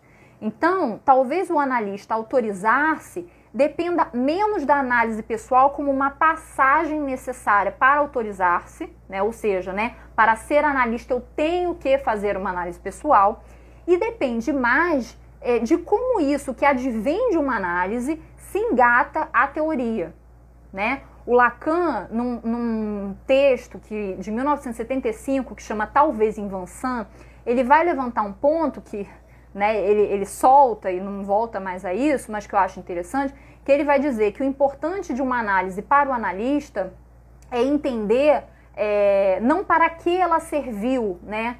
E eu entendo isso, ou seja, não é para que ela serve para o tratamento ali de um sofrimento neurótico, né? Mas o importante da análise pessoal para o analista é de que essa análise se serviu, né? E essa análise, ela se serve da teoria engatada, né? Da teoria ali articulada, a isso que a gente pode dizer, por exemplo, do desejo do analista, né? A isso que se produz enquanto uma produção teórica por fora dessa análise, é disso que ela depende, né? Então, depende de como entendemos e trabalhamos essa teoria.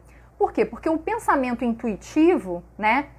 Com um analista que diz que a paciente não emagreceu, lá na primeira live quando eu falei, né, desse exemplo de caso clínico, a paciente chega e diz, emagreci 20 quilos, e a analista fala, bom, ela não emagreceu, tô vendo aqui que ela não emagreceu, né? E a analista nem assinala, né, bom, mas emagreceu, né, como? Emagreceu o quê? Enfim, né, não questionou ali esse emagrecer, ela toma a realidade, né, do que ela tá vendo. Isso é trabalhar através de um pensamento intuitivo, né? E é a nossa forma comum de pensar na vida, né? É assim, a gente pensa assim. E o que o Lacan vai propor é que um analista, né? E um analista lacaniano, enfim, ele vai trabalhar com outro paradigma, né? E ele vai precisar admitir um outro tipo de pensamento que é um pensamento contra-intuitivo. Então, isso é alguma coisa que Lacan sustenta ao longo do ensino inteiro, né? É alguma coisa que ele acha que os analistas precisam se responsabilizar por essa mudança de pensamento, por essa mudança paradigmática, né? Para que eles possam, talvez, a partir daí, autorizar-se por si mesmo. Eu acho que a ideia passa um pouco por aí. Não é uma ideia fechada, é uma ideia que eu vim pensando nesses últimos dias, enfim, mas é alguma coisa que eu deixo aberta para que vocês possam também, a partir disso, ver o que serve, o que não, e talvez, a partir dessas indicações que eu dei também, se interessar a vocês, se fizer questão a vocês, vocês possam avançar nisso, né? Não sei se é propriamente uma cisão nesse pensamento, né? Para que algo aconteça, né? Mas, de fato, é uma subversão, né? Girar do avesso, né? A ideia do Lacan com o avesso da psicanálise é trabalhar justamente numa operatória que é topológica, né? A gente precisar, de fato, né, romper. A gente romper com o pensamento, mas romper, né, entendendo ali o que essa contra-intuição se relaciona a essa intuição, né? É alguma coisa ali que a gente precisa entender essa passagem, né, e operar com ela, porque a grande questão ali pro Lacan, né, o analista é esse operar com essa mudança de pensamento, né? A gente tem 24 minutos, eu vou entrar em algumas outras, eu não vi se tem alguma outra questão que vocês fizeram. O colega está perguntando sobre o passe. O passe é alguma coisa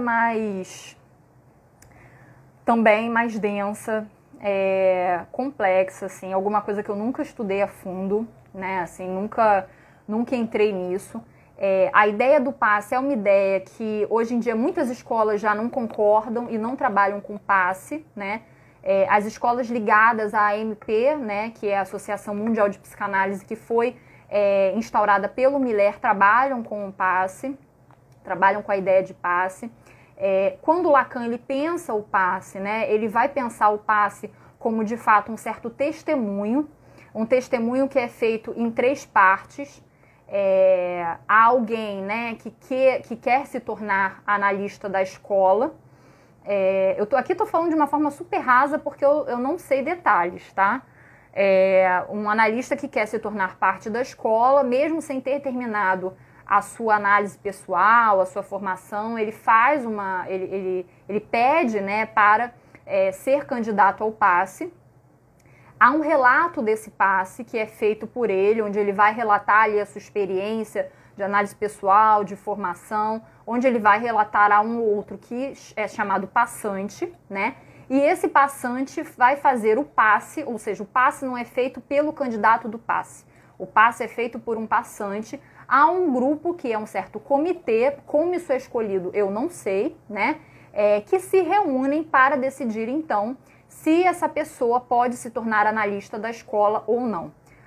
E muitas vezes não se torna, e já aconteceram casos de pessoas que se suicidaram porque não entraram, porque não passaram. É uma coisa ali que de fato mexe com a vida das pessoas de uma forma intensa, né? E a ideia de Lacan, né, pelo menos o que a gente no Grupo Borda vem discutindo sobre a questão do passe, a ideia de Lacan é uma ideia muito diferente dessa que hoje em dia talvez seja vinculada nas escolas, que eu não sei bem como é que isso funciona, mas a ideia ali é que haveria nesse... Deixa eu só subir um pouquinho aqui. A ideia do passe...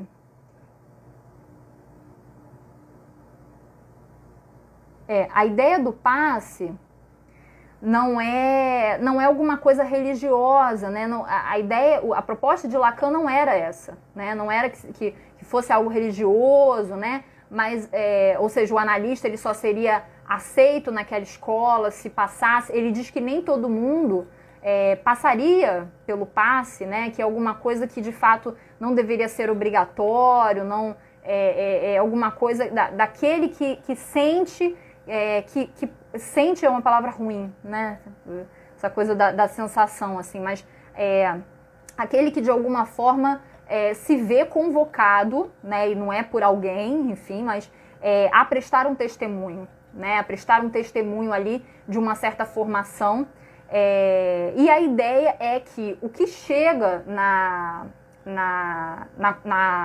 no comitê, digamos assim, né? Que eu não sei como chama, é o que o passante pôde passar do que ele captou, do que ele escutou do candidato do passe, mas é alguma coisa que é como se fosse alguma coisa que passasse pelo candidato do passe, não é alguma coisa que ele fala e aquilo ali fica registrado, né? Ele falou isso aqui, porque o passante é alguém que, na verdade, vai ouvir alguma coisa como se fosse um analista, né? Ou seja, alguma coisa da ordem de um dizer. É isso que ele passa. E a ideia é, se isso que é dessa ordem do dizer chega ao comitê, se isso consegue chegar a esse comitê, passar, se isso consegue passar, aí sim esse candidato ao passe pode se tornar analista da escola. Essa é a ideia. O que o camarada Augusto, né, vou falar porque, enfim, ele traz um pouco essa ideia, né, do passe. E uma outra ideia que ele traz também, como a gente está falando de supervisão, acho interessante colocar isso aqui para vocês, é que, de fato, talvez um caso, para se dizer uma leitura de caso, dependa da supervisão, né? Por quê? Porque a ideia é que quando o analista ouve o analisante, né, há um primeiro movimento nessa escuta e o efeito disso que ele escutou só vai poder advir nesse segundo movimento, que é quando ele narra, né, ali o que está acontecendo naquela análise para um supervisor. Então, depende da supervisão uma leitura de caso. É a mesma estrutura do passe, né? O Augusto levantou essa questão, eu acho que é uma questão super interessante, né? Se ele pudesse, se ele quisesse estar participando para falar um pouquinho mais disso, vamos ver se em algum momento a gente pode fazer uma live em conjunto, né? Para trabalhar um pouco essas questões, porque eu acho interessante, né? Isso porque ele anda lendo o Badiou, né? Que é um autor que vai trabalhar um pouco a questão, não sei se pouco ou muito, essa questão do passe, né? E talvez seja a questão da estrutura, né? O que o Lacan ele é importante, né? O que eu acho importante, né? A gente pensar com o Lacan, quando ele faz uma estrutura de escola, é a própria noção de estrutura, que dentro da teoria dele tem um lugar que é fundamental, né? A estrutura como linguagem e o que isso representa, né? Ou seja, estrutura não é só um lugar físico, não tem nada a ver com isso, na verdade. Estrutura para Lacan não é ali uma quantidade de pessoas que se reúnem e falam agora vamos fazer uma escola, e aí tem um diretor, e tem... Estrutura não é isso, né? Estrutura ali tem a ver com a linguagem e a forma de pensar o passe e pensar talvez a supervisão, né? Dependa da gente entender essa ordem da estrutura, tá? Uma colega já me falou dessa coisa dos passes, né? De ler o passe. Eu não sei muito bem, isso é uma coisa que eu falo aqui para vocês, o que ler relatos de passe e ler relatos de caso clínico nos acrescenta, né? Eu já falei isso uma vez, é alguma coisa que eu sempre repito, porque ler a experiência do outro, né? Não sei se os relatos de passe são assim que são passados, né? Nunca li nenhum na íntegra, né? Mas eu não vejo o que a experiência dos outros nos acrescenta nesse sentido, né? Enfim, que a gente possa aprender para utilizar isso como analistas, ou não sei, né? Acho que uma coisa ali que um colega também perguntou sobre isso, né? Sobre supervisão em grupo. Se a gente pensa, né, que uma supervisão é uma das questões que colocaram, e essas questões eu vou botar nos stories e vou deixar nos destaques, porque não vai dar tempo da gente trabalhar aqui, tá? Tem umas 10 questões, enfim, eu coloco lá nos stories, depois vocês podem ver, quem quiser falar comigo no direct. Mas a ideia, né, é que numa supervisão em grupo, né, cada um traz, às vezes, enfim, um relato de caso e o grupo ali conversa, né, sobre o caso, nisso se trabalha também teoria, enfim. Agora, o que eu fico pensando, né, que o colega colocou ali, né, se a gente pensa que a supervisão serve, né, a quem está se supervisionando, né, com um caso, né, serve à supervisão de um caso, como é que seria a ideia ali de uma supervisão em grupo, onde pessoas estão ouvindo o caso do outro como se fosse lendo um caso clínico, né? E foi o que eu falei, né, com um colega que perguntou, assim, não acho que seja da mesma ordem no sentido de que ler um caso clínico, né, é muito diferente de se trabalhar um caso em grupo, né, onde através do caso se pensa ali teoricamente, articulações, enfim. Eu acho que não é da mesma ordem. Ler por ler, caso clínico, não sei o relato de passe, não sei o que isso nos acrescenta, né, assim, de pensar, bom, isso aqui, né, acrescenta em quê, né? Qual é a diferença disso para ler um livro de literatura ou uma história, né? Ou história, às vezes, que a gente lê sobre a vida, né, do Freud, ou, enfim, do Lacan ou dos outros autores, né? O que lê sobre a vida dele? Não sei.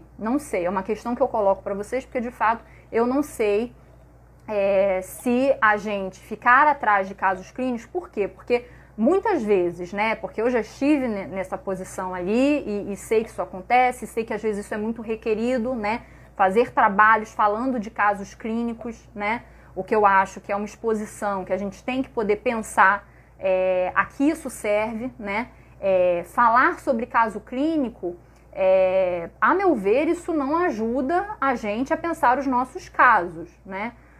Às vezes um certo recorte, mas isso ali dentro de uma articulação teórica é uma coisa, né? Agora, ler um caso, não sei de fato o que isso nos acrescenta, tá? É uma questão que eu deixo para vocês, até porque eu acho que envolve certas coisas que não são apenas teóricas, né? Assim, enfim, expor, né? Analisante, enfim, não sei. Mas é alguma coisa que eu sei que é requerido, é alguma coisa que às vezes, né, para explicar alguma coisa da teoria, enfim, para as pessoas ficam mais no caso, como é que isso acontece, né? E aí vem um exemplo de caso clínico.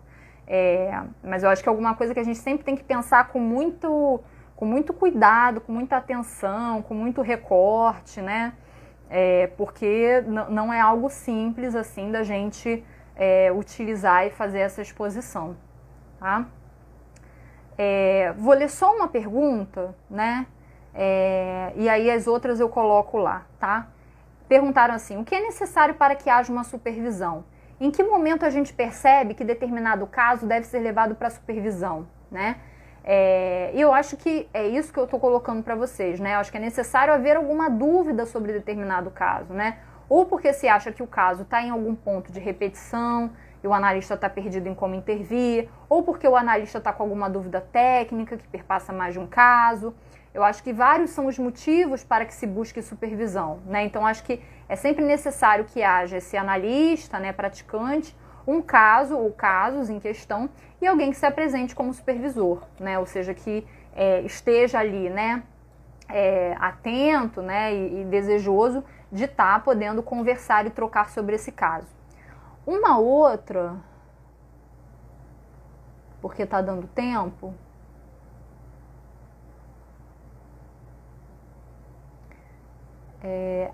achei.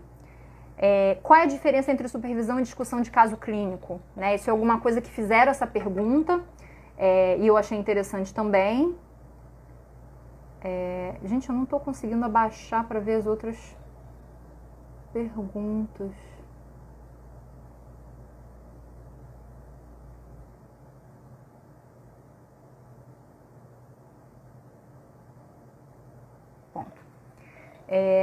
A Carol perguntou uma: transferência erótica na supervisão.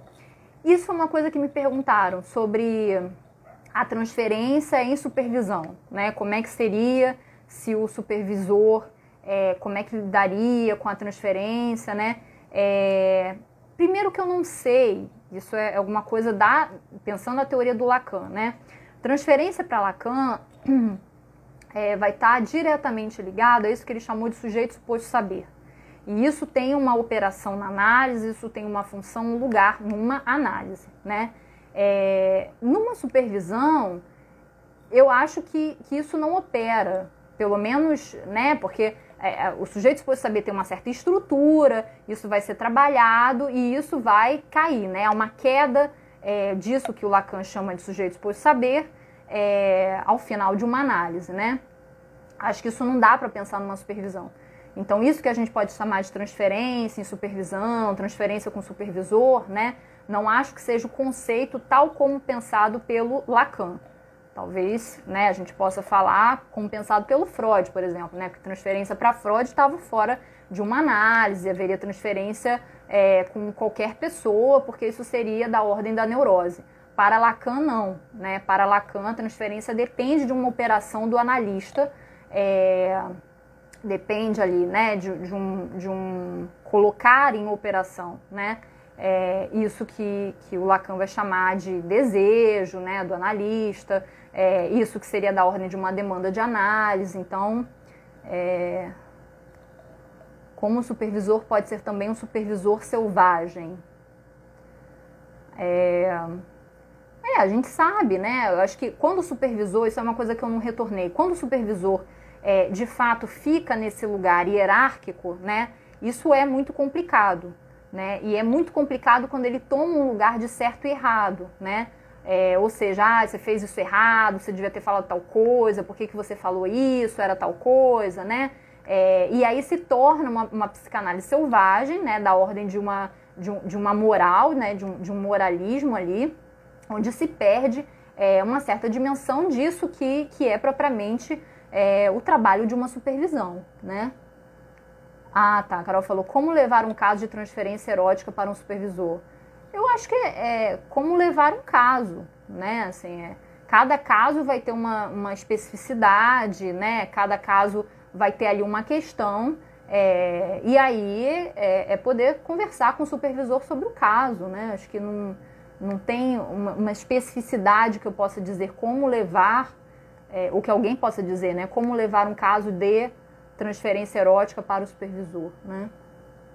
Como o supervisor não ser superegóico, entendendo o que o Lacan está dizendo quanto o lugar dele, né? O lugar do analista, do supervisor e da teoria. Eu acho que quando a gente coloca em operação essa teoria do significante, né? essa dimensão egóica e aí superegóica, ela não se sustenta. Essa que é a questão. Agora, como entrar nisso, né? Como operar com isso, aí é um trabalho, enfim. Não acho que seja por análise, no sentido de que uma análise faz alguém ser menos narcísico. Isso aí, eu assim, não concordo, né? Porque ou as análises falham muito, né? Porque a gente sabe que essa coisa, né, do analista superegóico, do analista, né, achar ali que, enfim, tem alguma coisa a mais, né, que a própria psicanálise que ele ali sustenta pode falar sobre quase tudo, né, que é uma questão que apareceu na supervisão, que alguém, por exemplo, pode abrir mão, né, de fazer uma cirurgia, seja bariátrica ou o que seja, porque as questões são subjetivas e uma análise vai dar conta. Então, acho que tudo isso fala de alguma coisa ali que eu acho que não é propriamente uma análise que vai fazer uma mudança, uma modificação no analista. Eu acho que é por uma ordem de teoria, entendendo o que essa teoria está podendo ali admitir, né? Nesse sentido ali de o que essa teoria está colocando para o analista, né? Isso. Para finalizar, temos 6 minutos, que eu tinha dito, né? Qual a diferença entre supervisão e discussão de caso clínico? E aí é uma pergunta que eu fico para mim, porque talvez o que muda seja o nome, né? Eu não sei o que cada um vai considerar como supervisão ou discussão de caso, né? O que se escuta muito, que aí eu acho que é uma questão, né? É que a supervisão é algo que seria feito entre 2 pessoas, ou mais, né, em supervisões em grupo, e a ideia de que a supervisão se faz com esse analista mais experiente, então é algo dessa ordem que eu estou falando para vocês, da hierarquia, né, que sabe mais, e a discussão de caso seria algo como uma discussão com o caso de colegas que estariam no mesmo nível, né, uma coisa mais horizontal, seja pessoas que são muito experientes, seja as pessoas iniciantes, né. Então, a discussão de caso seria de uma ordem e supervisão seria de outra. Interessante pensar que talvez os analistas mais reconhecidos pelos seus pares, né, que foi o que eu falei, e dentro das instituições como mais experientes, geralmente não fazem supervisão, mas sim discussão desses casos, né, sejam dentro das escolas ou encontros privados, né, e é muito comum também a apresentação de casos, exposição de casos, seja em trabalho escrito ou em alguns hospitais e escolas, onde um paciente é entrevistado na frente de uma equipe, né? Seja de médicos, psicólogos, assistentes, né? E aí eu me pergunto qual de fato é a função disso, né? Acho que a gente tem que pensar se isso seria, né, cabível, necessário, enfim, né? E é isso que eu coloco para vocês. Eu acho que a supervisão, né, ela não se diferencia do caso clínico se a gente pensa a supervisão fora dessa ordem de uma certa hierarquia, de um certo lugar ali onde o analista fica superior, né? E muitas vezes o supervisionando fica até acanhado, né? De perguntar ou de ressaltar alguma coisa que acha que é da ordem de um erro, né? E aí fica com medo de colocar isso, enfim, né? Eu acho que não deveria ser dessa ordem, tá? Você entende da melhor maneira que o supervisionando chega com as questões ou tem um protocolo? Isso é algo a ser decidido entre o analista e o supervisor e o supervisionando. Não é alguma coisa que é decidido, né? Às vezes o supervisor pede, enfim, para ser ali de uma determinada forma, às vezes deixa o supervisionando à vontade. É algo, acho que é a ser sempre combinado, né? Eu vou colocar, então, vou fechar aqui, né, porque a live tá acabando, eu vou fechar, vou salvar essa live e vou colocar as questões até essas questões que eu falei agora também, vou colocar todas nos stories e vou colocar nos destaques. Então, é algo que vai ficar permanente e aí, se vocês quiserem consultar, enfim, vocês possam fazer o uso que vocês quiserem, tá bom? E quem tiver alguma dúvida, alguma pergunta que ficou, ou que não ficou claro, ou que não deu para fazer aqui, enfim, no espaço, pode me mandar no direct. Quem tem alguma questão, né, para o Grupo Borda, quem não conhece, é só seguir, tá no Instagram, tá no Facebook, tem canal no YouTube, Borda Lacaniana, né? É o nosso nome, né? E aí tem o site bordalacaniana.com e no YouTube e em plataformas de áudio como Spotify e alguns outros tem podcasts. Então a gente tem a primeira temporada dos podcasts, a segunda só no ano que vem. Esse ano a gente ainda vai ter ali uma última revista, né? E no site também tem algumas outras postagens, se vocês quiserem vasculhar lá, vocês veem, tá bom? Vamos então ficar por aqui que tá esgotando o tempo, tá, gente? Tchau, até outra live.